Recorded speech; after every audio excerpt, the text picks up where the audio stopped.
जिले के वजीरगंज प्रखंड स्थित लोजपा नेता चितरंजन कुमार उर्फ चिंटू भैया के आवास पर नेताओं ने पूर्व मंत्री स्वर्गीय रामविलास पासवान की पुण्यतिथि मनाई। इस दौरान लोगों के द्वारा उनके चित्र पर श्रद्धासुमन व्यक्त किया और उनके द्वारा किए गए कार्यों पर विस्तृत रूप से चर्चा की। इस मौके पर दूर दराज से सैकड़ों की संख्या में कार्यकर्ता व गण्यमान्य लोग उपस्थित हुए।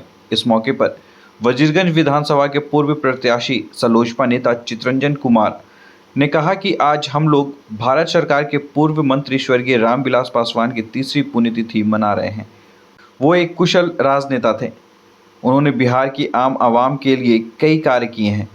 कोरोना काल जैसे समय में उन्होंने गरीबों के लिए मुफ्त अनाज की योजना लाई थी, जिससे लोगों को काफ़ी फ़ायदा पहुंचा था।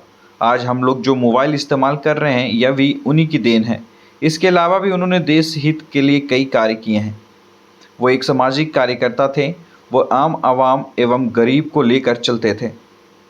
यही वजह है कि उनके किए गए कार्यों पर हम लोग विस्तृत रूप से चर्चा कर रहे हैं। हम लोगों ने यह निर्णय लिया है कि आने वाले समय में उनके पुत्र चिराग पासवान को बिहार का मुख्यमंत्री बनाएंगे। इसके लिए कार्यकर्ता अभी से ही लगे हुए हैं। बिहार में बड़े बदलाव की ज़रूरत है। इसे लेकर तमाम कार्यकर्ता और उनके समर्थक अभी से ही कोशिश जारी रखे हैं।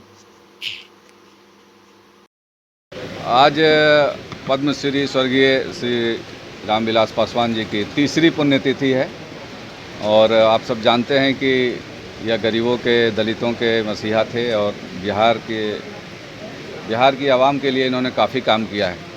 पीछे जब लॉकडाउन था, कोरोना का काल था, तो आपने देखा था गरीबों के लिए इन्होंने एक योजना लाई थी जिससे कि गरीबों को आज मुफ्त अनाज मिलता है।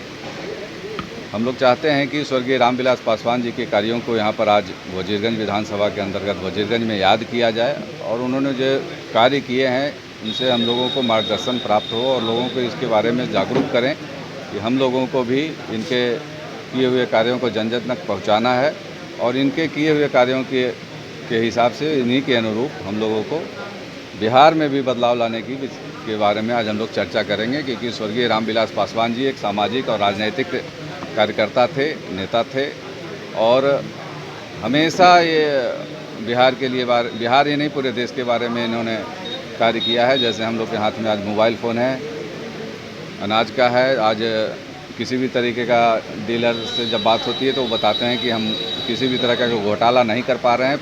प्रॉपर वजन और प्रॉपर आदमी को जो मिलना चाहिए वो सुविधा प्राप्त हो रही है। सारा कुछ स्वर्गीय रामविलास पासवान जी की देन है और हम लोग चाहते हैं कि उनके पुत्र स्वर्गीय चिराग पासवान जी बिहार के भावी मुख्यमंत्री के रूप में यहाँ की जनता देखती है और हम लोग चाहते हैं कि वजीरगंज विधानसभा से वो चिराग जले।